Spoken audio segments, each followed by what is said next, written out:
Good morning everyone. तो पिछले class में हमने देखा था कि यूएस फेडरेशन कैसे बना और इंडियन फेडरेशन में थोड़ा फर्क कैसे आ गया। तो बच्चों देखोगे जो यूएस फेडरेशन का निर्माण था, तो अमेरिका में क्या हुआ था कि फेडरेशन राज्यों के बीच समझौते का परिणाम था। ये सारे राज्य हैं। It was the result of a contract among the units. ये राज्य हैं तो राज्यों के समझौते का परिणाम था। American Federation was a result of contract among the units.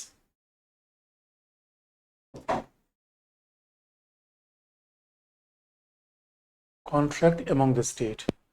और आप जानते हो कुछ पिछली क्लास में बता दिया था ये कॉन्ट्रैक्ट हुआ क्यों। क्योंकि कॉन्ट्रैक्ट हुआ कि ज्वाइंट फैमिली बनानी है, मिल के साथ रहना है, और साथ रहोगे तो सिक्योरिटी अच्छी होगी, साथ रहोगे तो इकनॉमी अच्छी होगी, तो साथ के बड़े फ़ायदे हैं।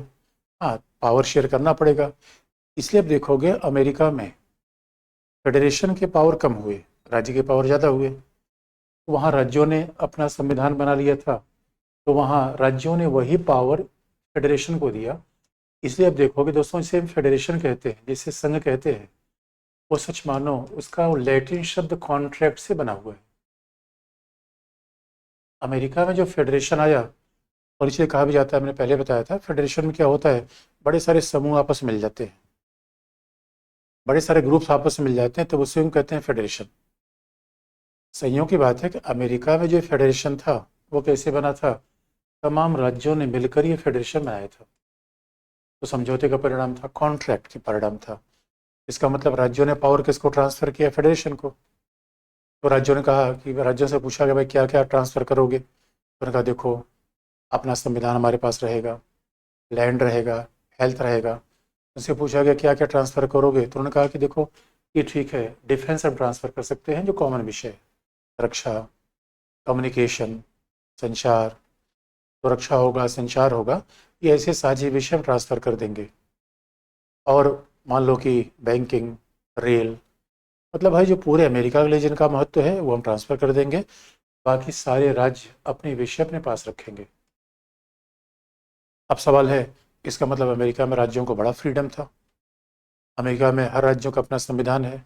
अब जरा सोच के देखो, हमारे हर राज्यों का अपना संविधान होगा, हर राज्यों का अपना संविधान होता, जरा सीखो दोस्तों, मणिपुर क्या करता, नागालैंड क्या करता, तो मणिपुर हमारे नियंत्रण में कैसे आता।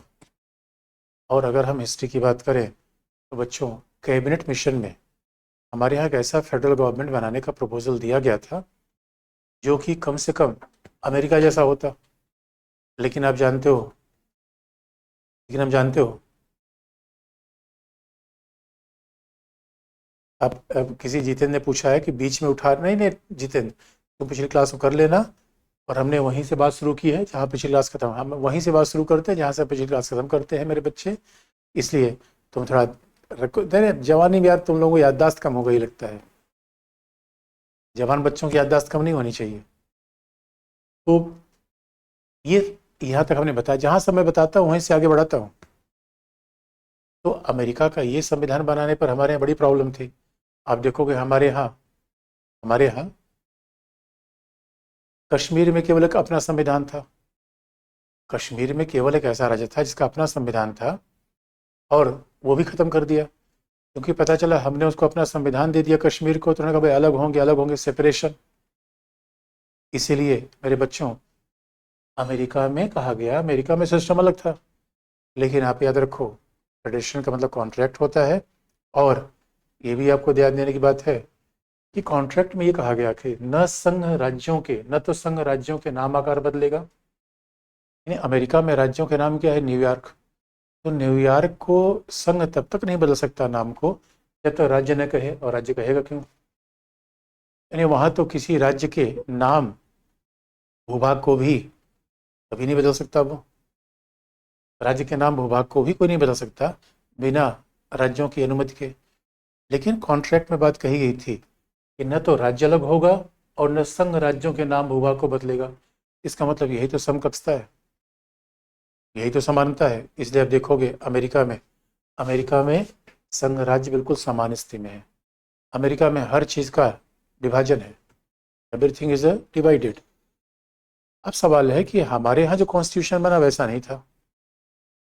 तो अमेरिका में अब देखोगे दोस्तों कैसे शक्ति का पृथक्करण है, शक्ति का विभाजन।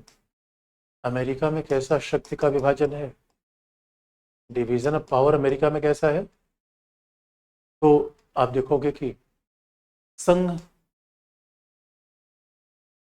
की सेवा अलग है, राज्यों की सेवा अलग है, हर चीज को दो भाग में बांटा गया है। स्टेट की यानी फेडरेशन की सर्विसेज अलग है, स्टेट की 50 राज्यों की सर्विसेज अलग है, इनके संघ का संविधान अलग है, फेडरेशन का कॉन्स्टिट्यूशन अलग है, राज्य का संविधान या कॉन्स्टिट्यूशन अलग है, इनके कॉन्स्टिट्यूशन अलग है, इनके कॉन्स्टिट्यूशन अलग है, संघ के सेवा अलग है, राज्य की सेवा अलग है। यहाँ पे संघ के न्यायालय, संघ की नागरिकता अलग है, सिटीजनशिप अलग है, राज्य की नागरिकता अलग है, सब चीज दो में है। और अब देखोगे ये भी संघ की जुडिशरी अलग है, फेडरल जुडिशरी इज डिफरेंट, राज्य की जुडिशरी अलग है। अमेरिका में हर चीज डबल में है, इसलिए कहा भी जाता है संघ का संविधान अपना, राज्य का संविधान अपना, संघ की अपने कॉन्स्टिट्यूशन। संघ की सेवा का मतलब होता है कि संघ के पदाधिकारी अलग हैं, राज्य के पदाधिकारी अलग हैं, नागरिकता अलग है, इलेक्शन भी तरीका अलग है, संघ का इलेक्शन अलग होता है, राज्य का इलेक्शन अलग, और कराने वाले इंस्टीट्यूशन भी अलग अलग हैं। तो अब आप देखोगे संघ के, फेडरेशन के इलेक्शन का मैकेनिज्म अलग है, इसका निर्वाचन अलग होता है, इसका निर्वाचन अलग होता है, राज्यों का निर्वाचन आयोग अलग है, election system is also different.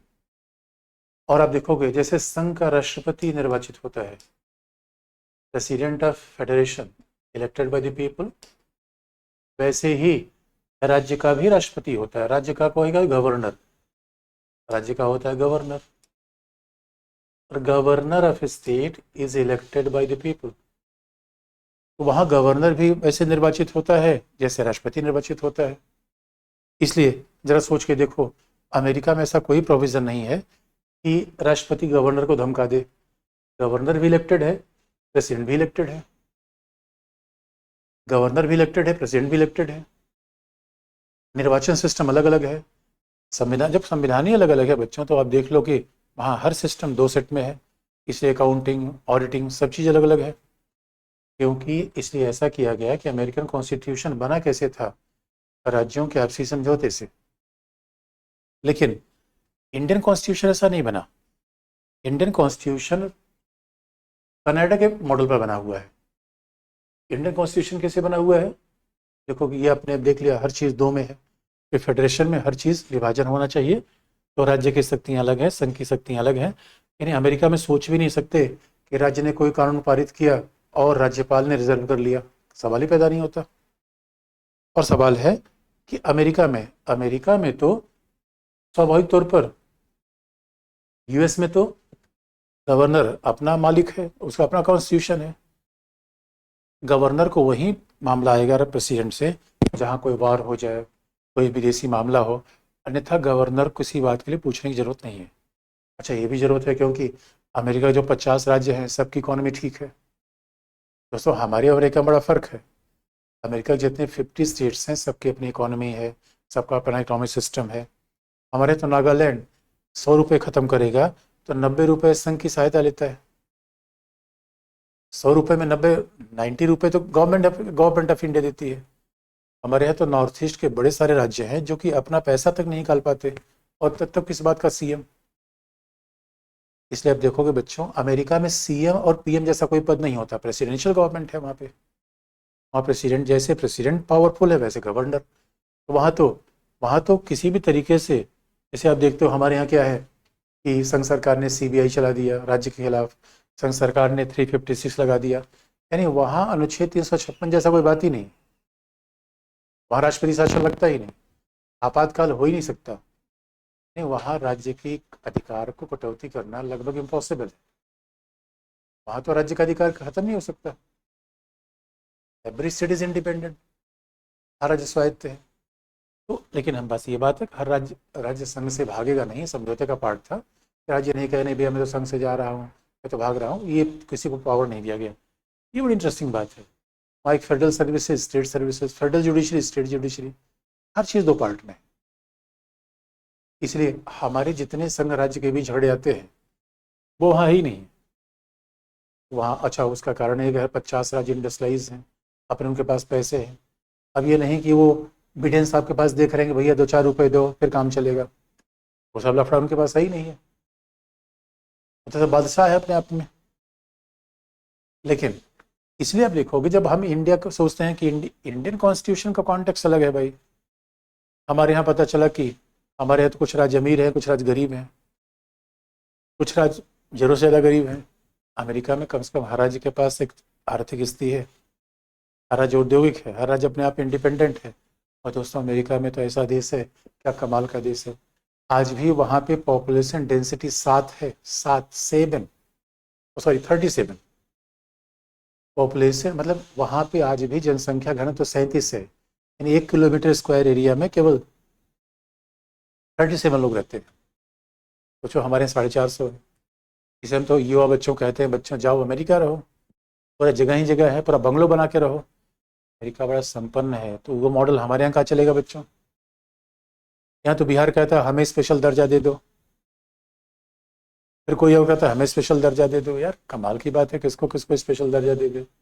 तो इसलिए आप देखोगे हमारा कॉन्स्टिट्यूशन तो अलग तरीके से बना, हमारा जो फेडरल गवर्नमेंट है वो अलग तरीके से बनी। कैसे? हमारा जो फेडरेशन है, और सही मायने में हमारा तो फेडरेशन ही है, डाउट है, क्योंकि हमने एक बात कनाडा सीखी। देखो हमारे यहाँ फेडरेशन कब बना? भारतीय शासन अधिनियम 1935 से, गवर्नमेंट ऑफ इंडिया एक्ट 1935।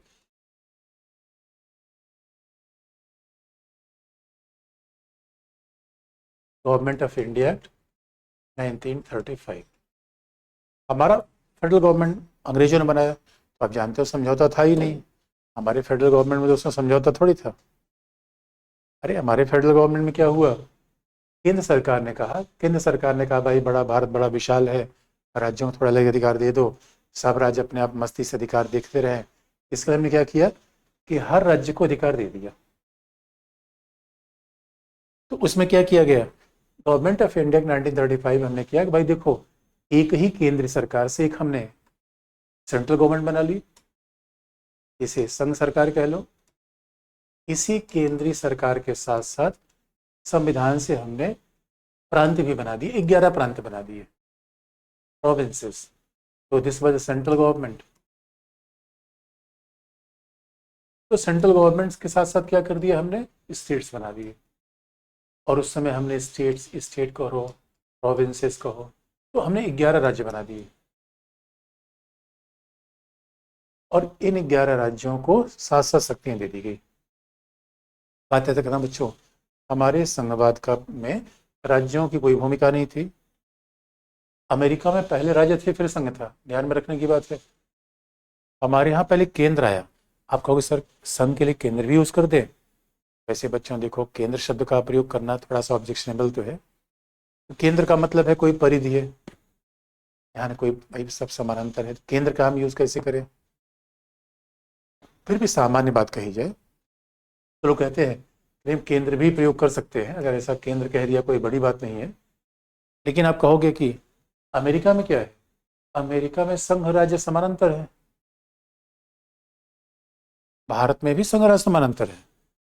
लेकिन भारत में पहले केंद्र सरकार थी, उसी केंद्र सरकार ने 11 राज्य बना दिया, 11 इकाइयां बना दिया और सबको अलग अलग शक्ति दे दी।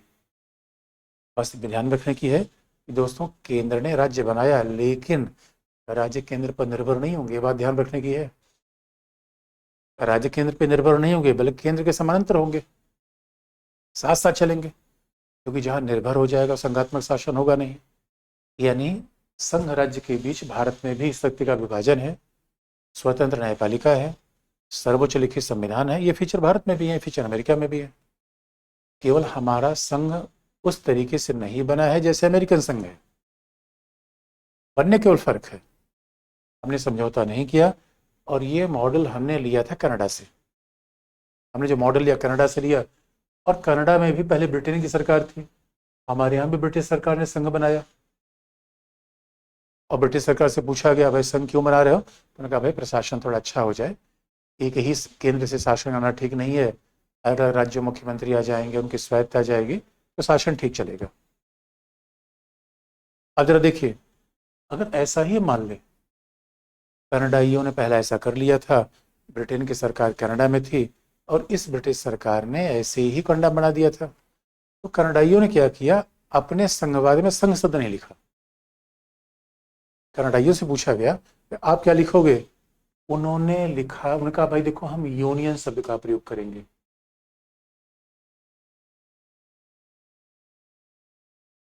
बड़ी ध्यान देने की बात है बच्चों। तो यूनियन देखो, संघवाद, संघवाद का मतलब क्या, डिवीजन। संघ का मतलब अमेरिका ने क्या समझा था, डिवीजन ऑफ पावर, संघ की शक्तियां अलग।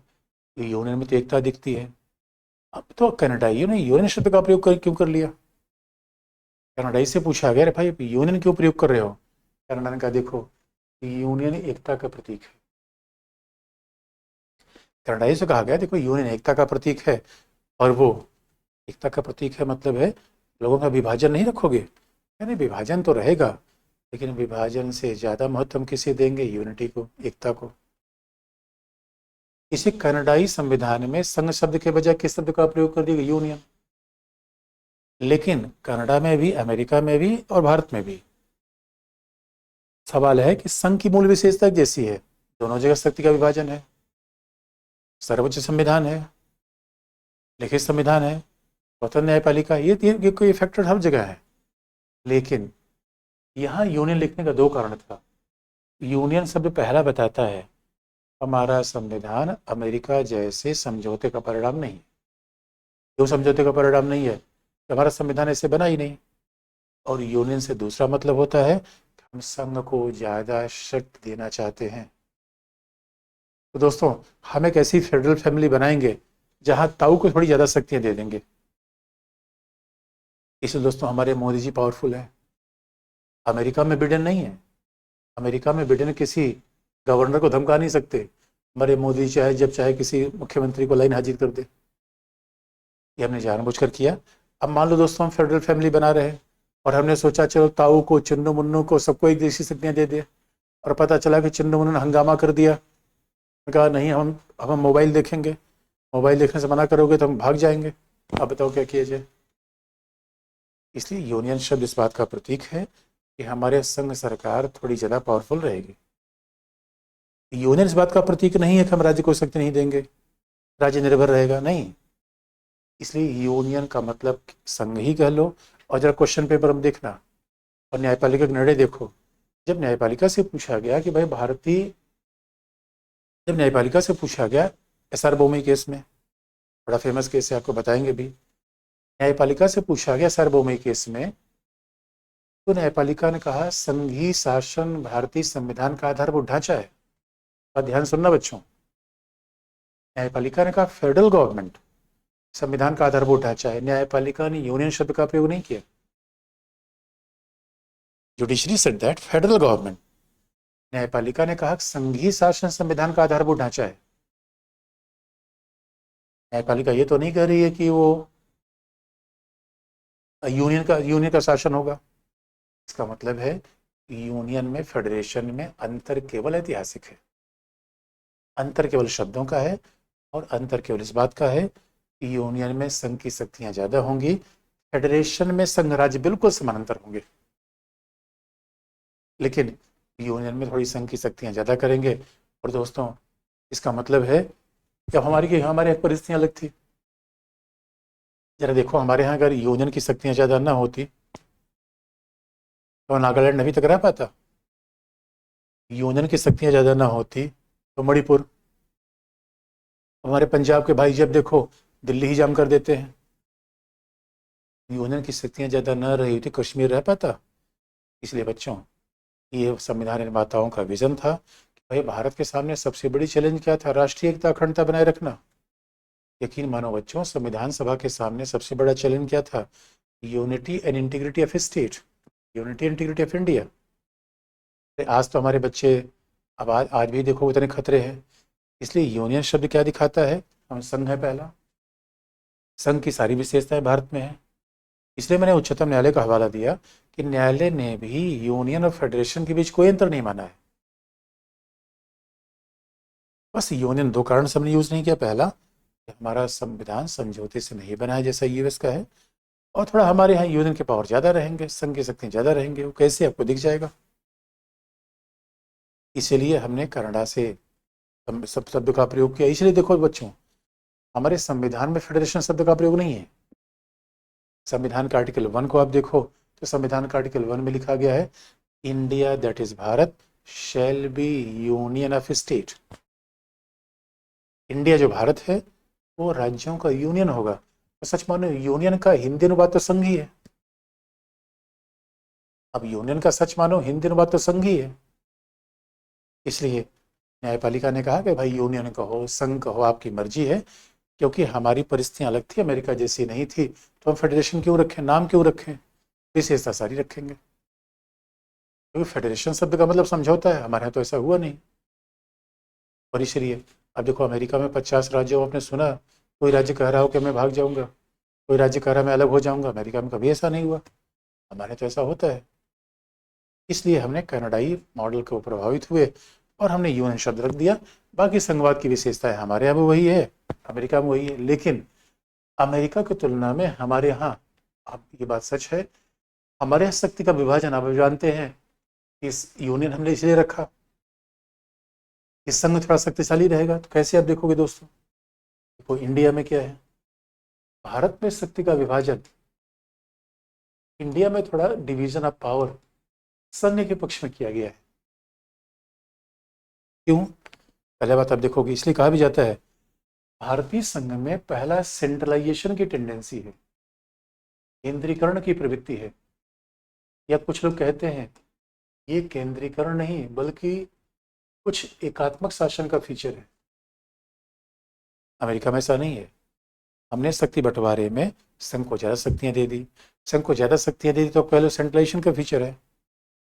हमारे संघीय शासन में कई फीचर सेंट्रलाइजेशन के हैं और या केंद्रीकरण के हैं, या ये कह लो कि कुछ कुछ एकात्मकता के। क्यों? क्योंकि पहला, एक ही संविधान है हमारे यहाँ संघ और राज्यों का, there is a common constitution.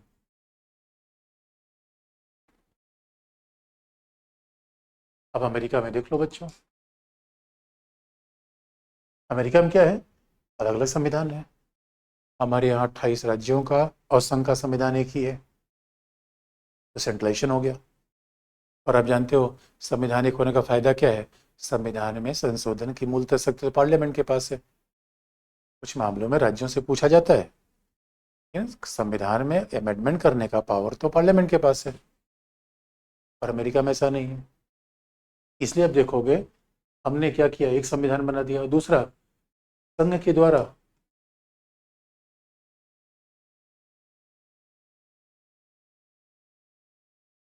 द्वारा राज्यों के नाम, भूभाग और क्षेत्र में परिवर्तन किया जा सकता है। Even union government can brought about change in the name, territory, name, boundary and territory of state.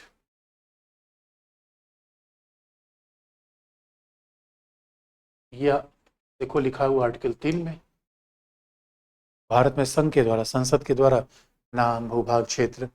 इसका मतलब है कल के लिए अगर संसद चाहे झारखंड को बना दे कोयलाखंड, नाम बदल दे, राजस्थान को बना दे महाराजस्थान, और महाराष्ट्र को बना दे छोटा राष्ट्र, ये संसद कर सकती है। यानी संसद के द्वारा राज्य का नाम, भूभाग, क्षेत्र में चेंज किया जा सकता है। और आप याद रखो, अगर संसद चाहे तो वो चंडीगढ़ को राज्य में मिला देगी। उत्तर प्रदेश की बाउंड्री बड़ी कर सकती है, छत्तीसगढ़ की बाउंड्री छोटी कर सकती है, आंध्रा को बांट के तेलंगाना बना सकती है। इसीलिए कहा जाता है अमेरिका के संघ में संघ राज्यों का नाम भूभाग क्षेत्र परिवर्तन नहीं कर सकता। इसीलिए अमेरिकन कॉन्स्टिट्यूशन में राज्य इनडिस्ट्रिक्टेबल है, स्टेट कांट बी डिस्ट्रॉयड। हमारे यहाँ इसलिए कहा जाता है अमेरिका संविधान कैसा है, अविनाशी राज्यों का अविनाशी संघ। न संघ का, न तो संघ से राज्य निकलेंगे न संघ राज्यों को चेंज करेगा। इनडिस्ट्रिक्टेबल, यूनिट्स ऑफ इनडिस्ट्रिक्टेबल फेडरेशन। हमारे यहाँ क्या है, अमेरिका भारत में क्या है, विनाशी राज्य, राज्य विनाशी है, राज्य विनाशी है लेकिन संघ अविनाशी है। इसी दोस्तों हमारे यहाँ देखो ये केंद्रीकरण की प्रवृत्तियां हैं, ये दिखता है कि हमारे संघ सरकार कितनी पावरफुल है। इसी कारण हमने यूनियन शब्द का प्रयोग किया। सेंट्रलाइजेशन, आप कहोगे दोस्तों को सेंट्रलाइजेशन और डिसेंट्रलाइजेशन में कोई क्या फ़र्क है क्या? देखो फ़र्क तो है ही है दोस्तों, और संघवाद तो डिसेंट्रलाइजेशन भी जाना जाता है। इतना ही नहीं, अब आप देखोगे तीसरी बात है, कई बार आपने देखा कैसे हुआ, अभी मोदी जी ने क्या किया, 106वां संविधान 106 कॉन्स्टिट्यूशनल अमेंडमेंट कर दिया। अब इस कॉन्स्टिट्यूशनल अमेंडमेंट से कह दिया विमेंस रिजर्वेशन होगा। राज्य देखते रह गए, राज्यों ने कहा यार हमसे पूछ लिया होता, विमेंस रिजर्वेशन होगा, आपने ही डिसाइड कर लिया। तो हमारे यहाँ सब पॉसिबल है क्योंकि अमेंडमेंट पावर किसके पास है, पार्लियामेंट के पास है। हाँ, कुछ मामलों में राज्यों से पूछा जाता है, कुछ मामलों में राज्यों से पूछा जाता है और संघ सरकार आधे राज्यों का समर्थन ले ही लेती है। इतना ही नहीं, हमारे यहाँ क्या है, राज्यपाल, राज्यपाल संघ द्वारा नियुक्त होता है। Governor is appointed by president.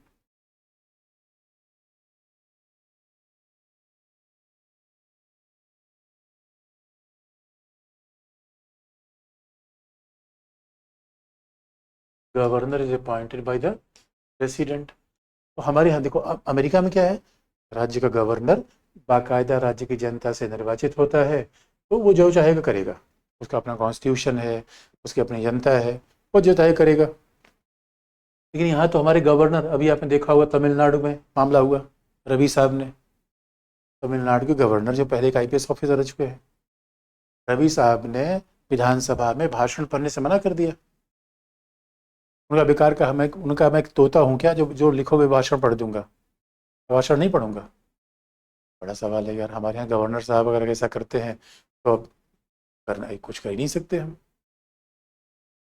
अब हमारे यहाँ तो गवर्नर वही बोलेंगे जो उधर से संदेश आएगा दिल्ली से, तो दिल्ली से चेन्नई संदेश जाएगा, गवर्नर साहब ये बोलो। लेकिन ऐसा पॉसिबल नहीं है यार। सोच के देखो, CM बेचारा इलेक्टेड होता है, हमारे सेंट्रलाइज CM तो इलेक्टेड होता है, इलेक्टेड CM के ऊपर गवर्नर बैठ जाता है और governor is appointed of union government. तो सवाल है, और गवर्नर वही बोलता है जो यूनियन गवर्नमेंट बोलता है, ये कई बार फिर प्रॉब्लम है,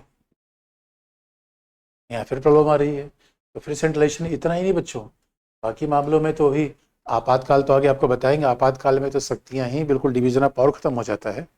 लेकिन उसके बाद भी आप देखोगे इतना ही नहीं है, उसके बाद यहाँ तक है कि नागरिकता एक है, सिटीजनशिप इज ए सिंगल, हमारे सिंगल सिटीजनशिप है। इसलिए आप देखोगे यूनियन गवर्नमेंट ने कहा कि भैया हम बांग्लादेश से आने वाले लोगों को नॉर्थ ईस्ट में बसा देंगे। नॉर्थ ईस्ट के लोगों ने कहा हमसे पूछ तो लिया होता, या सभी को आप ही बसा दोगे? नॉर्थ ईस्ट लोगों ने कमाल की बात है यार, हमसे पूछता ही नहीं कोई। इसलिए हमारे यहाँ सिटीजनशिप कॉमन है, और हमारे यहाँ बच्चों न्यायपालिका भी गहरी है, आगे आपको बताएंगे। इलेक्शन कमीशन एक है, एक इलेक्शन कमीशन है, एक जुडिशरी है। तो हमारे यहाँ सेंट्रलाइजेशन है, एक इलेक्शन कमीशन है, एक ही इलेक्शन कमीशन है, एक ही न्यायपालिका है। और इतना नहीं, हमारे यहाँ दोस्तों वहाँ तो दो प्रकार के सेवक है, संघ के सेवक अलग, राज्य के सेवक अलग। इधर हमारे यहाँ है अखिल भारतीय सेवक, ऑल इंडिया सर्विसेज।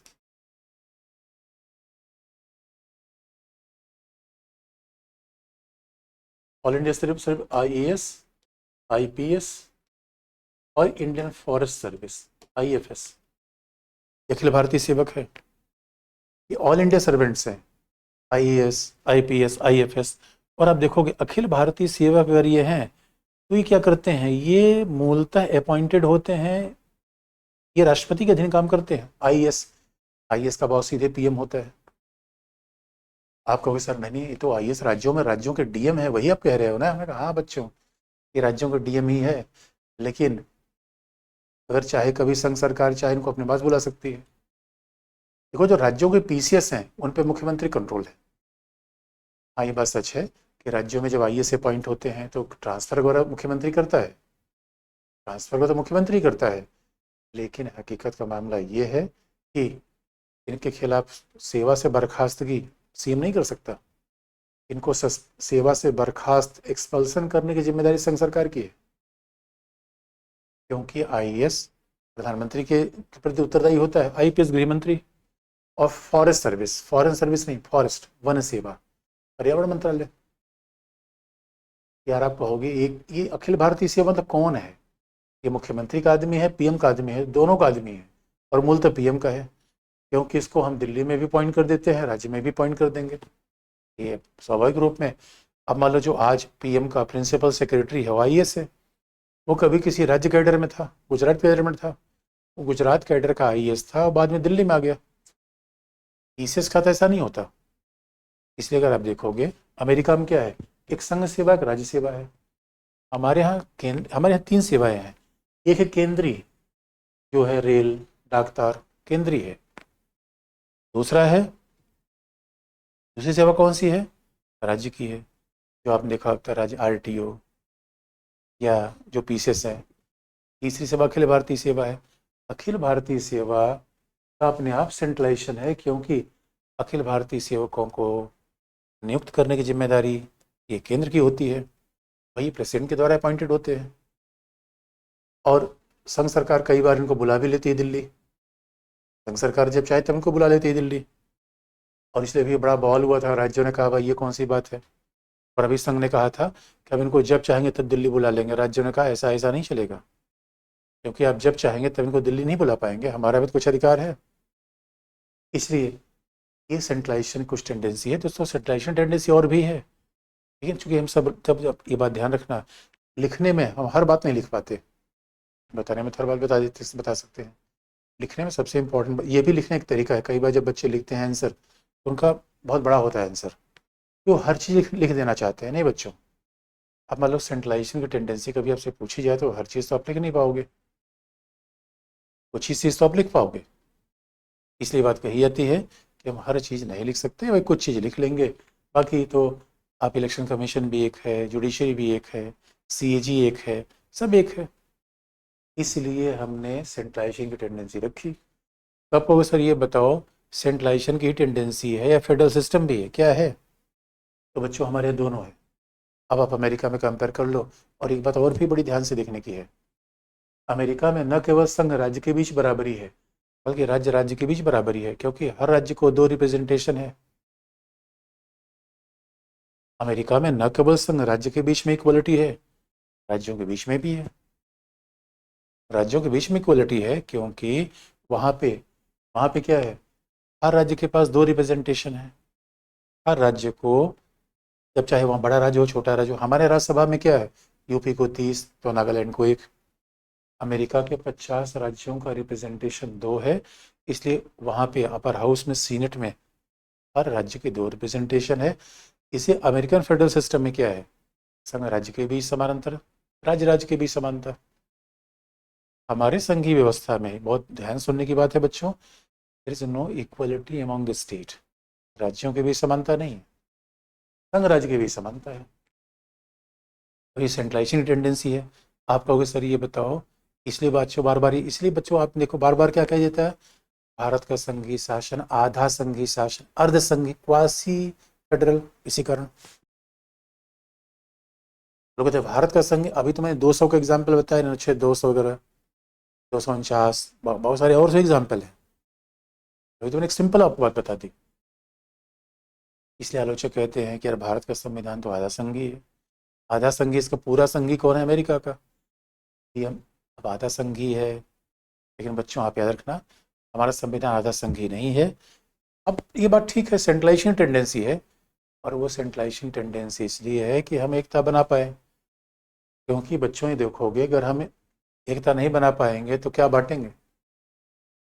इसलिए ये आलोचक कहते हैं कि हमारा अर्धसंघीय है, लेकिन हकीकत की बात यह है कि भारत में संघ है, लेकिन वो संघ संघ सरकार को ज़्यादा पावरफुल मानता है, राज्यों की थोड़ी शक्तियां कम है।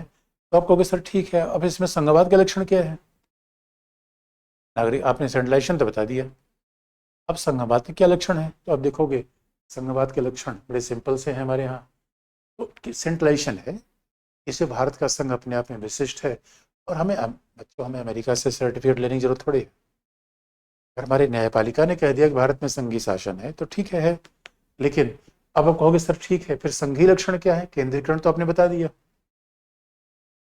बच्चों जरा देखो, अब एक तरफ हमारे यहाँ केंद्रीकरण है तो दूसरी तरफ हमारे यहाँ संघीय लक्षण है। तो भारत मेरा देखो संघीय लक्षण क्या है?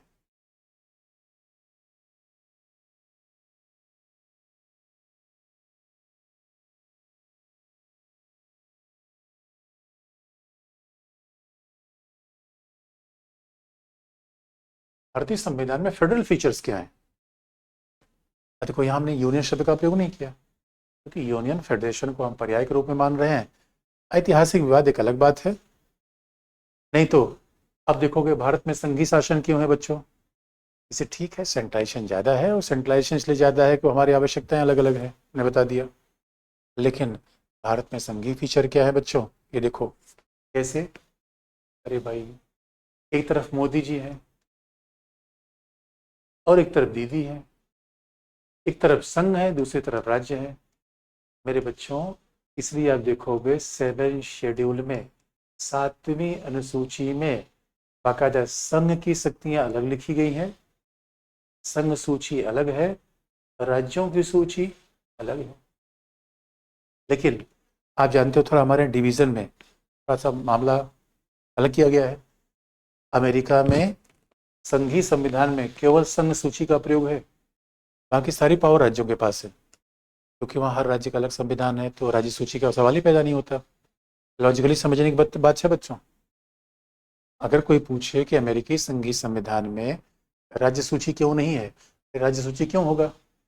जब राज्य का अपना अपना संविधान है। हमारे यहाँ राज्य सूची की जरूरत इसलिए पड़ी क्योंकि राज्य का अपना संविधान है ही नहीं है। अब राज्य का अपना संविधान नहीं है तो राज्य सूची ने लिखा, हमने राज्य सूची लिखा। और दूसरी बात है, हमने एक और बात लिख ली, राज्य सूची तो लिखा ही, एक तीसरी सूची बना दिया समवर्ती, कनकरेंट।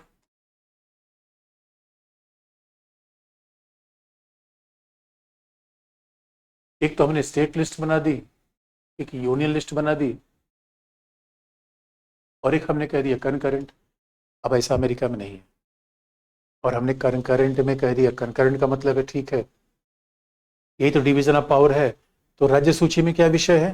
जैसे आप देखोगे लैंड, भूमि, राज्य सूची का विषय है। जैसे आप देखोगे एग्रीकल्चर, राज्य सूची का विषय है, लैंड, एग्रीकल्चर। फिर पुलिस, लॉ की व्यवस्था, पब्लिक ऑर्डर, ये सब राज्य सूची के विषय है, पब्लिक ऑर्डर, लॉ की व्यवस्था। अब सीधे संघ के विषय कौन से हैं? आप जानते हो डिफेंस, संचार, कम्युनिकेशन,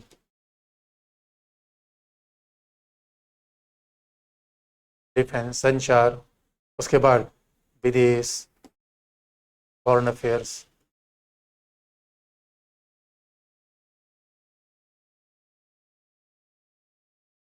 सुरक्षा, संचार, विदेश, फॉरेन अफेयर्स, और पोस्टल, डाकतार।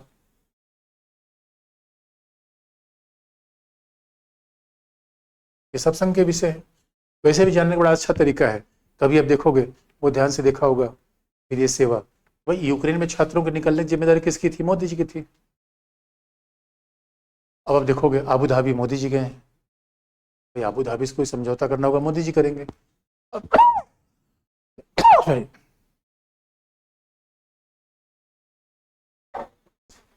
काम बटा हुआ है।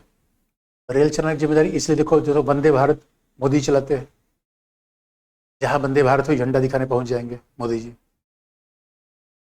तो ये वही का विषय है, काम बंटवारा हुआ है। अब यानी वंदे भारत चल रही, उसमें कोई सीएम चलाएगा। नया एयरपोर्ट आप देखो, नया एयरपोर्ट बनता है, अभी अयोध्या में एयरपोर्ट बना, मोदी जी गए। एविएशन इनका विषय है।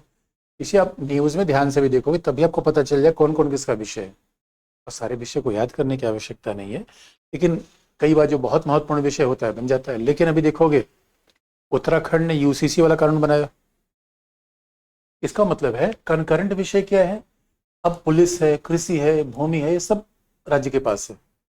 इसे कभी आप देखोगे पुलिस को, आप देखो उसका नाम है यूपीपी, यानी उल्टा करके पी नहीं, उत्तर प्रदेश पुलिस।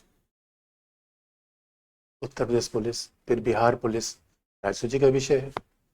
इसलिए आप जो किसी आईपीएस को देखना, उसका बैच केवल लिखा होगा इंडियन पुलिस सर्विस। आईपीएस किसी राज्य का नहीं होता, ये सेंट्रलाइजेशन है। बाकी जो पीसीएस अधिकारी होते हैं वो किसके होते हैं, वो राज्य के होते हैं। इसलिए बच्चों अब देखो, कभी भी पुलिस वाला काम, लोक व्यवस्था वाला काम, परिवहन, आप समझ लो, आप कहीं किसी स्टेट में चले जाओ। एक बार मैं उत्तर प्रदेश में यात्रा कर रहा था और बस में बैठा, 10 साल पुरानी बात हो गई बच्चों, 10 साल बैठा और बस पंचर हो गई बीच में। अब दोपहर थी, बस वाले ड्राइवर ने कहा भाई धक्का मारो सब लोग। मैं कहा यार तुमने किराया भी ले लिया, धक्का मरवा रहे हो, गंदी बात कर रहे हो तुम। अब बताओ, ये परिवहन राज्य का मामला है, नहर, सिंचाई, इरिगेशन सब राज्य का मामला है। तो आप कहोगे बच्चों ये बताओ, एग्रीकल्चर राज्य का मामला है, एक तो पंजाब किसान दिल्ली से क्या चाहते हैं। कुछ कुछ मामले हमारे यहाँ ऐसे हैं जहाँ पे संसद भी कानून बनाती है। हमारे यहाँ देखो बच्चों, डिवीजन तो हुआ है कई मामलों में, थोड़ा डिवीजन मिलता जुलता है। जैसे आप देखोगे, जैसे कंकरेंट विषय में क्या है, अभी आप देखोगे कोई भी विधि का निर्माण कर आपराधिक क्षेत्र में, आपराधिक क्षेत्र में कोई विधि हो, वो निर्माण समर्थित सूची में है। अब मान लो कोई लॉ बनाना हुआ, किसके लॉ हुआ, अपराध को रोकने के लिए, वो कंकरेंट है। कंकरेंट का मतलब है मोदी जी और धामी का ये साथ साथ का विषय है। मोदी जी धामी जिस पे साथ साथ कोई आपराधिक क्रिमिनल लॉ कोई बनाना हो तो ये बना सकते हैं। दूसरी बात है प्लानिंग, नियोजन।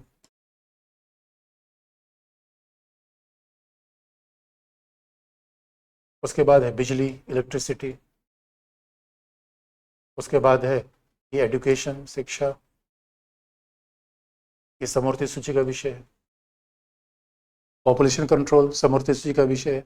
समूर्ति मतलब है ज्वाइंट रिस्पॉन्सिबिलिटी है। आप कहोगे सर कौन सी बात है ये, अरे जब काम को बांट ही दे रहे थे, एक बार पता चल गया बड़े भाई की जिम्मेदारी ये है, छोटे भाई की जिम्मेदारी ये है। संघवाद क्या, डिवीजन ऑफ पावर है। डिवीजन ऑफ पावर में एक बार जिम्मेदारी बांट दी, फिर क्या कह रहे हैं यार, साझी जिम्मेदारी है प्लानिंग का, इलेक्ट्रिसिटी का, शिक्षा का। इसलिए आप देखना, शिक्षा क्या है, राज्य भी अपने अधिकार है, केंद्र के पास भी अधिकार है। इसलिए कहा भी जाता है हमारे यहाँ, ऐसा अमेरिका में एकदम नहीं है। अमेरिका में नहीं है, अमेरिका में क्या है, संघ की शक्तियां हैं, बाकी सब राज्य के पास है। और याद रखना, जो विषय इन तीन सूची में नहीं लिखे गए, क्योंकि आप जानते हो संघवाद का मतलब क्या होता है, डिवीजन ऑफ पावर। संघवाद को जब शक्तियों का बंटवारा करेंगे, कभी भी आप देखोगे शक्तियां लिखेंगे, हर शक्ति तो लिख नहीं सकते।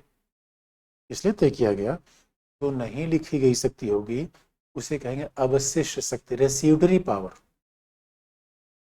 अवशिष्ट, बची खुची। अरे भाई मान लो दो बच्चे कह रहे हैं पार्टनरशिप करेंगे, तो दोनों कहा भाई चलो पहले पावर डिवीजन करते हैं। पावर डिवीजन कैसे करेंगे, एक बच्चा लिख रहा है मैं झाड़ू मारूंगा, दूसरा लिख रहा है कि वो आलू लाएगा, ऐसे तीसरा लिख रहा है कि वो सफाई करेगा, चौथा, ऐसे से पावर डिवाइड कर दिया गया।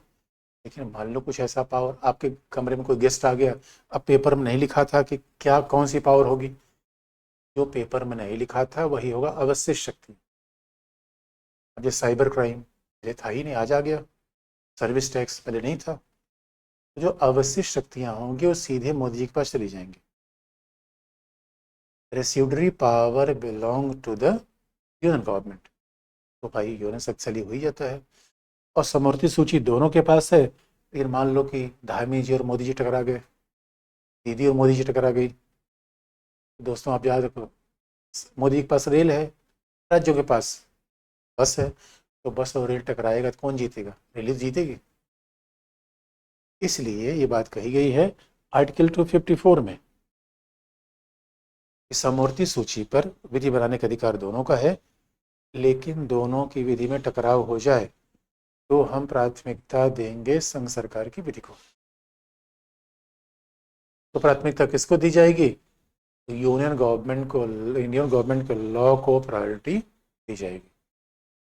यदि गवर्नमेंट की विधि को प्राथमिकता दी जाएगी तो भाई संघ की शक्ति थोड़ी ज़्यादा हुई गई है। लेकिन बच्चों ठीक है, सेंट्रलाइजेशन है, लेकिन आप याद रखना राज्य का मुख्यमंत्री इलेक्टेड होता है, राज्य को इतने विषय पर, राज्य सूची के विषय पर पावर होता है, अरे भाई राज्य विधि का निर्माण करता है। अब ये कहना कि नहीं नहीं राज्यों की स्वायत्ता है ही नहीं है, राज्य की अपनी कोई शक्ति ही नहीं है, अरे बच्चों याद रखना भारत में फेडरल स्टेट है, क्योंकि पिछले 20 साल से नवीन पटनायक उड़ीसा के मुख्यमंत्री हैं, जबकि बीजेपी के नहीं है वो। अगर राज्य की अपनी शक्ति होती तो बताओ उड़ीसा कोई मुख्यमंत्री 20 साल का होता? और दीदी कितनी हल्ला मचाती है, अरे ये सब हल्लाबाजी पॉलिटिकल है। जब नेता है हल्लाबाजी नहीं करेंगे तो पावर में कैसे रहेंगे? अरे मेरे बच्चों आम जनता को पॉलिटी थोड़ी पता है। आम जनता से यही कहा जाएगा ये केंद्र सरकार हमारी शक्तियां छीन रही है, ये केंद्र सरकार हमारे पैसे नहीं दे रही है, अरे कहा जाएगा ऐसे। और वैसे केंद्र सरकार के द्वारा कई बार राज्यों पर भी कहा जाता है। अब चूंकि राज्यों को पता है कि एक ही बहाना है, कुछ भी कह दो, मोदी जी नहीं करने दे रहे हैं, ये सब पॉलिटिक्स है। अन्यथा आप देखोगे हमारे यहाँ संघवाद है, भले ही संघ शक्तिशाली है। नहीं दीदी अब बताओ, दीदी बार बार कहती रहती है हमारे साथ भेदभाव हो रहा है, भेदभाव हो रहा है। अरे दीदी भेदभाव होता तो 20 साल से मुख्यमंत्री रहती? ऐसा नहीं। इसलिए बच्चों हमारे यहाँ संघ शासन भी है और राज्यों की स्वायत्ता भी है। अरे राज्यों की अपनी पुलिस है, जरा सोच के देखो, राज्य का डीजीपी कौन होगा ये सीएम डिसाइड करता है, राज्य का चीफ सेक्रेटरी कौन होगा ये सीएम बताता है, चीफ मिनिस्टर बताता है। और चीफ मिनिस्टर मंत्रियों को बांटता है, मंत्रालय बांटता है, अपने सारे विषय पर विधि का निर्माण करता है। इस वजह से भारत में संघीय शासन है, राज्यों को अपनी शक्तियां हैं और राज्यों को ये शक्तियां संविधान से मिल रही हैं। लेकिन आप याद रखना ये इसका मतलब दोनों बातें लिखनी है कि भारत में संघीय शासन भी है, लेकिन संघ सरकार शक्तिशाली है। और संघ सरकार शक्तिशाली इसलिए है कि भारत की परिस्थितियां ऐसी हैं कि राष्ट्रीय हितों में आवश्यक है, राष्ट्रीय हितों के लिए आवश्यक है, तभी तो ऐसा है। अब ये दूसरी बात समझने की है। और सच मान लो दोस्तों, हमारे यहाँ केवल संघ सरकार नहीं है, हमारे यहाँ केवल क्या है, केवल डिवीजन ऑफ पावर नहीं है। हाँ ये बात सही है। इसका मतलब है हमारे संघीय व्यवस्था का लक्षण क्या है? अगर इस बात को पढ़ के एक निष्कर्ष निकाले कि भारतीय संघ की प्रकृति क्या है,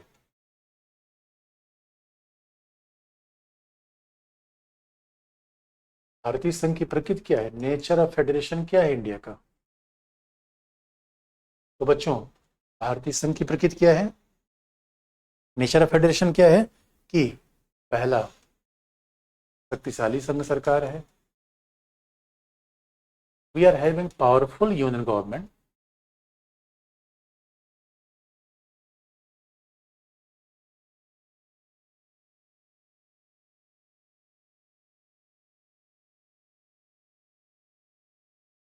लेकिन राज्यों को अपनी स्वायत्ता है, लेकिन संघीय शासन बना हुआ है क्योंकि शक्ति का विभाजन है। संघीय शासन है क्योंकि स्टेट इज ऑटोनोमस, राज्यों को स्वायत्ता है, राज्यों की समकक्षता है, state are having parallel power, state are coordinate. ये राज्यों की autonomy, state are enjoying autonomy, इसका मतलब क्योंकि डिवीजन ऑफ पावर है। लेकिन इसके साथ ये भी है कि भारतीय संघ में सहकारिता भी है, कोऑपरेशन भी है, therefore we are having the cooperative federalism।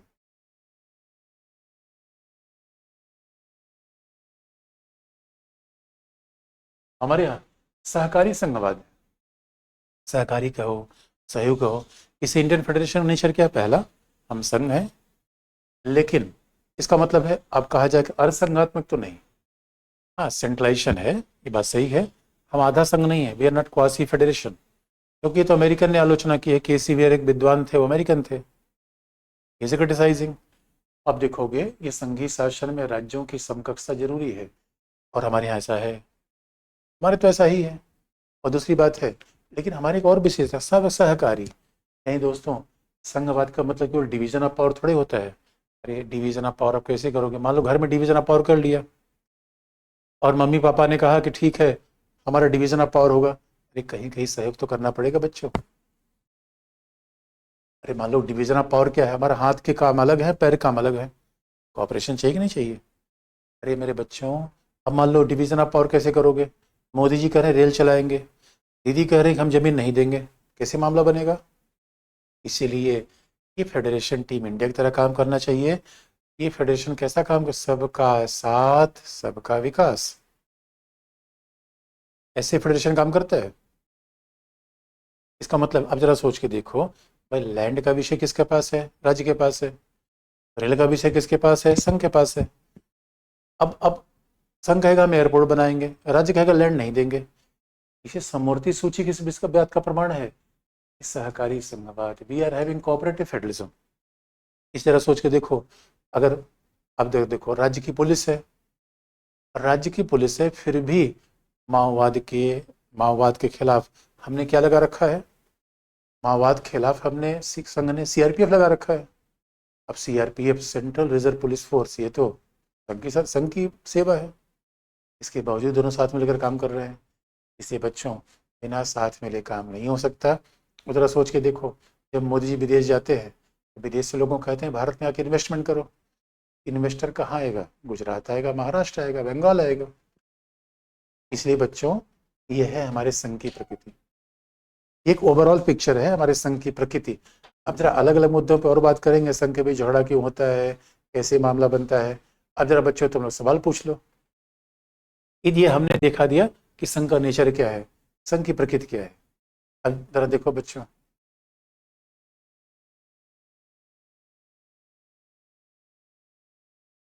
जैसे सर जो शब्द ब्लैक बोर्ड में लिखा है उसका मतलब क्या है? किसी बच्चे क्या भारत रत्न उपाधि 18 का उल्लंघन कर? अरे मेरे बच्चों, पुरानी बात पूछ रहे हो यार। 18 का उपाधियां 18 का उल्लंघन नहीं करती, क्योंकि उपाधि नहीं है, ये अवार्ड है मेरे बच्चों, मैंने बता चुका हूँ। अब मेरे बच्चों जरा, सर ये दिल्ली गवर्नमेंट को गवर्नर काम क्यों करने नहीं देते हैं? अरे मेरे दोस्तों, ये सब पॉलिटिक्स है, ये पॉलिटिक्स है, ये आप याद रखना। सहकारिता का मतलब क्या है? अरे मेरे बच्चों, पार्टनर के साथ सहयोग। तुम एक पॉलिटी का नोट्स बनाओ, तुम्हारा पार्टनर ज्योग्राफी का नोट्स बनाए, दोनों का आदान प्रदान कर दो, सहकारिता। सहकारिता, ठीक है। फेडरेशन कैसे कार्य करते हैं? ये फेडरेशन कार्य कैसे करते हैं? साथ समानांतर सबकी अलग अलग शक्तियां हैं, अलग अलग तरीके से काम करते हैं। खनन पर राज्य का अधिकार है? नहीं बच्चों, माइनिंग पे गवर्नमेंट यूनियन का अधिकार है, राज्यों को रॉयल्टी मिलती है। माइनिंग पे यूनियन के पास है, राज्यों के पुनर्गठन संबंधी शक्ति संसद को है, हाँ संसद को है। किसी बच्चे ने पूछा राज्य अनश्वर, अरे मेरे बच्चों, नश्वर का मतलब है जो विनाश हो जाए, तो भारत में राज्य अनश्वर नहीं है। नश्वर का मतलब क्या होता है? जिसका डिस्ट्रक्शन किए जाए। नश्वर ईश्वर नश्वर नहीं होता। अच्छा, किसी ने शिवानी पूछा हाउ इज ए कन्फेडरेशन? देखो शिवानी, कन्फेडरेशन क्या है? European union. कन्फेडरेशन है यूरोपियन यूनियन। यूरोपियन यूनियन जहां 28 राज्य मिलकर साथ बने हुए हैं, वो है कॉन्फेडरेशन। इसमें टैक्स पर अधिकार किसका है? अरे मेरे बच्चों, संघ के टैक्स अलग है, राज्य के टैक्स अलग है। इसलिए आप याद रखना, इनकम टैक्स संघ के पास है, वो हम वित्त का संबंध अलग से आपको बताएंगे। इसलिए आप याद रखना, टैक्सेशन दोनों के पास है। नेचर का सेकंड पॉइंट समझा दी। सेकंड पॉइंट का मतलब है, ओके बच्चे, संघीय शासन। अरे भाई, हमारे यहाँ दीदी दीदी अपनी शक्तियाँ संविधान से ले रही हैं, नवीन पाठक अपनी शक्तियाँ संविधान से ले रहे हैं। इसलिए हमारे पास शक्ति का विभाजन है, डिवीजन ऑफ पावर है। राज्य की अपनी शक्तियाँ स्वायत्त हैं। तो आप कहोगे सर ये फिर राज्य हल्ला क्यों मचाते हैं? राज्य कई बार हल्ला मचाते हैं जेन्युइन कारण, कई बार पॉलिटिक्स होता है। और इसलिए आप देखोगे दोस्तों, बीजेपी के मुख्यमंत्री तो हल्ला नहीं मचाते, ये हमेशा था ऐसा। जब कांग्रेस का प्रधानमंत्री होता था तो गैर कांग्रेसी राज्य के लोग हल्ला मचाते थे। इसका मतलब संघ सरकार किसी भी राज्य को बांट सकती है? यस बच्चे, किसी राज्य को बांट सकती है, ये संघ सरकार के पास सकती है। लेकिन मेरे बच्चे, आप याद रखना, जो संविधान में लिखा होता है पॉलिटिक्स में हो ऐसा जरूरी नहीं है। पॉलिटिक्स में तो कई बार होता है, अरे पॉलिटिक्स में किसी राज्य को ऐसे कोई बांट देगा, हंगामा नहीं हो जाएगा। सर वाइस प्रेसिडेंट क्यों रखे जाते हैं, उनका कोई काम ही नहीं है। आप याद रखो, कई बार घर में दादा उदा भी रखे जाते हैं, दादा कोई काम नहीं होता, फिर भी पद को सुशोभित कर रहे हैं। अरे राज्यसभा के सभापति हैं, और मान लो कभी प्रेसिडेंट की न रहे तो वाइस प्रेसिडेंट तो काम करेंगे। इससे मेरे बच्चों, दादा का महत्व समझ में आता है जब वो नहीं रहते। दादा घर पे बैठे हुए हैं, निगरानी तो रख रहे, कौन आ रहा है कौन जा रहा है। और मान लो आपके पिताजी नहीं तो उसमें दादा ही चौकीदारी करते हैं घर का, तो बहुत बड़ी भूमिका है। यूएस प्रेसिडेंट पावर कैसे अप्लाई होता है कंट्री पर, भाई जब कुछ अरे मेरे दोस्तों, अमेरिका का राष्ट्रपति क्या है, सारे काम तो वही करता है। तो जितनी, जैसे हमारे यहाँ जो प्रधानमंत्री करता है वो राष्ट्रपति करता है। इंडिया कॉन्स्टिट्यूशन बहुत हार्ड है, सेंट्रलाइज का। अरे हाँ भाई, सेंट्रलाइज तो ही हमारे कॉन्स्टिट्यूशन, लेकिन सेंट्रलाइजेशन के साथ वो एकात्मक नहीं है, वो संघात्मक है, संघात्मक है। इसी बच्चे का केंद्रीकरण का मतलब क्या है, अरे मेरे बच्चे, तुम्हारे घर में सारा पैसा पापा के पास आ जाए और पैसा किसी के पास ना आ जाए, सारा काम वही डिसाइड करे कि किसको कहाँ जाना है, क्या करना है, क्या सेंट्रलाइजेशन। घर के सारे मेंबर को थोड़ा थोड़ा पैसा बांट दो कि भैया तुम यार छोटा मोटा पैसा से तुम काम कर लेना, डिसेंट्रलाइजेशन। क्राइम ब्रांच क्या होता है सर, क्राइम ब्रांच, करे क्राइम ब्रांच का मतलब पुलिस की वो शाखा जो क्रिमिनल्स को पकड़ने के लिए काम करती है, वो क्राइम ब्रांच है। इसमें जो वाइस प्रिंसिपल होते हैं क्या यूएस में, हाँ वाइस प्रेसिडेंट होते हैं। अरे वाइस प्रेसिडेंट यूएस से ही वाइस प्रेसिडेंट तो आपने लिया है बच्चों। सर सीएम को मनमाने कार्य करने पर आईएएस उसको हिरासत में ले सकता है।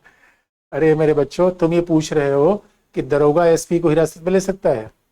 हाँ, ये बात अलग है कि देखो, कोई आईएएस और आईपीएस क्या है, तो रूल ऑफ लॉ बनाते हैं। तो जब कोई, अब मान लो हेमंत सोरेन को हिरासत में किसने लिया, अधिकारियों ने तो लिया, क्योंकि रूल ऑफ लॉ तो मेंटेन करने वाले यही लोग हैं। और हमारे यहाँ मुख्यमंत्री का शासन नहीं होता, रूल ऑफ लॉ का होता है। फिर किसी बच्चे में सहकारिता, अरे मेरे बच्चों, सहकारिता मैंने पहले बता दिया है, ज्योग्राफी का नोट्स कोई एक बनाओ, पॉलिटी कोई एक बनाओ, दूसरा आपस में एक्सचेंज कर लो। अब किसी बच्चे ने पूछा संघात्मक एकात्मक में क्या फर्क है, ये मेरे बच्चे कल भी मैंने बताया था, तो पिछली क्लास में बताया था। एकात्मक का मतलब जहाँ शक्ति का एक केंद्र होगा, राजधानी एक होगी। अब मान लो भारत को एकात्मक बनाना तो क्या होगा, फिर राजधानी एक हो जाएगी, सेवा एक हो जाएगी, और सारी शक्तियाँ संविधान से केंद्र को मिलेगी, राज्य की अपनी स्वायत्ता नहीं रहेगी। तो दीदी जी फिर मोदी जी की सेवक बन जाएंगी। एकात्मक शासन में ऐसा होगा। राज्य की सीमा बदलने के लिए राज्य की सिफारिश मैंडेटरी होती है, नहीं बच्चों, राज्य से सिफारिश राष्ट्रपति लेता है, लेकिन वो बाध्यकारी नहीं होती। किसी विशेष राज्य का दर्जा प्राप्त होने पर राज्य को क्या फायदा होता है, अरे वहाँ इन्वेस्टमेंट ज़्यादा आता है, टैक्सेशन कम लगता है, और संघ की आर्थिक सहायता ज़्यादा मिलती है। Sir SC declared electoral bonds are unconstitutional. अब अगर मुझे लगता है कि फिर आज की यह न्यूज़ आप बता रहे होगे, तो सुप्रीम कोर्ट ने अगर ऐसा कहा है तो इसका मतलब इलेक्टोरल बॉन्ड का सीधा मतलब था कि जैसे मान लो हम कोई बैंक से कोई बॉन्ड ले रहे हैं, बॉन्ड का मतलब पैसा जमा कर देना। अब उसमें ये शिकायत होती थी कि इलेक्टोरल बॉन्ड में पारदर्शिता नहीं थी और उसमें एक ही पार्टी को पैसा ज़्यादा जाता था, ये शिकायत थी। इसमें सीबीआई स्वायत्त है, केंद्र के अधीन। देखो बच्चों, कहने को स्वायत्त होता, आईएएस आईपीएस स्वायत्त ही तो है, लेकिन जब मुख्यमंत्री और प्रधानमंत्री होता है अपने हिसाब से काम कर ही लेता है। अब मान लो कोई सीएम हो गया, अरे आईएएस अधिकारी दरोगा, आईएएस अधिकारी छोड़ो, दरोगा तक स्वायत्त होता है, क्योंकि उससे शक्तियां संविधान से हैं या विधि से हैं। लेकिन अब व्यवहारिक मामला थोड़ा अलग हो जाता है, आप जानते हो। सर जी एल के आडवाणी वाइस पीएम थे, अरे वाइस प्रेसिडेंट, वाइस पीएम नहीं बच्चों, डेप्यूटी पीएम, डेप्यूटी पीएम। अब मेरे पॉइंट में आंसर को मार्क मिलते हैं। कोई संघवाद का चैप्टर बुक में नहीं है, संघराज क्षेत्र के नाम से है वो नहीं। अरे होगा मेरे बच्चों, देख लो ना, ऐसा हो ही नहीं सकता। तुम देख लेना, संघ राज संबंध होगा, संघवाद नहीं होगा। आज ही फैसला है, बॉन्ड का हक मूल कर्तव्य है, ये ठीक है। अगर आज फैसला है तो मैं इसको देख लूंगा, अच्छी बात है। सर किसी ने, सर कितनी कक्षाएं, जितने बच्चे तुम लोग चाहो, जब चाहो तो हम खत्म कर देंगे, इसकी चिंता मत करो। जब तुम लोग चाहोगे क्लास सर खत्म करो, अब क्लास हम खत्म कर देंगे। राज्यपाल को वेतन केंद्र से मिलता है? नहीं मेरे बच्चों, राज्य से मिलता है।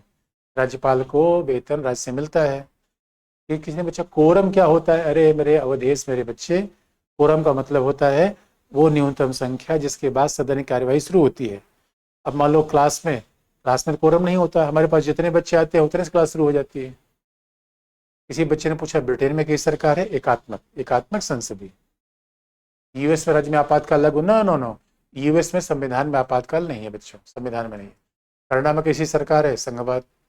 राष्ट्रपति राज्यपाल को हटा सकता है? बिल्कुल हटा सकता है बच्चों, क्योंकि संविधान में लिखा गया है कि राष्ट्रपति राज्यपाल राज्यपाल राष्ट्रपति के परामर्श या प्लेजर, प्लेजर का मतलब होता है governor shall act according to pleasure president, will hold the office according to pleasure president. राष्ट्रपति के प्रसाद पर्यंतक ही वो अपना पद धारण करेगा। अगर भूतन क्या कहते भूटान भूटान भारत में मिलना चाहता है तो भारत में मिलने के लिए क्या पीएम के प्रेसिडेंट, अरे मेरे बच्चों, अगर कोई मिलना चाहता है संसद तय करेगी, संसद तय करेगी, प्रेसिडेंट पीएम नहीं करेगा। इलेक्शन कमीशन बिल एससी में रिजेक्ट कर दिया। अच्छा ठीक है, इलेक्शन कमीशन बिल तो उसको अभी चिंता मत करो।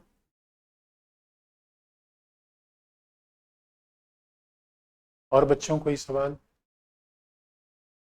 किसी ने बच्चा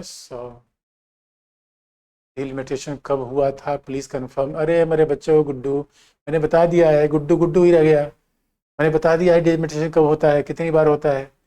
संघ राज्य को शक्ति दे सकता है? हाँ दे सकता है, प्रशासनिक शक्ति दे सकता है। कि बच्चों लगता है सारे केंद्र सरकार एक आईएएस को निलंबित कर सकती है, कर सकती है मेरे बच्चे। निलंबित तो राज्य भी कर सकती है, बर्खास्त भी कर सकती है।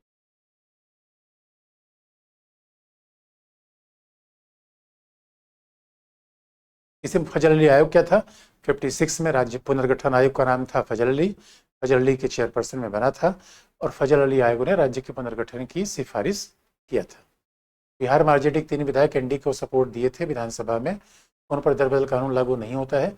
अब कार्रवाई की जा सकती है दोस्तों, बिल्कुल दल बदल कानून लागू होता है।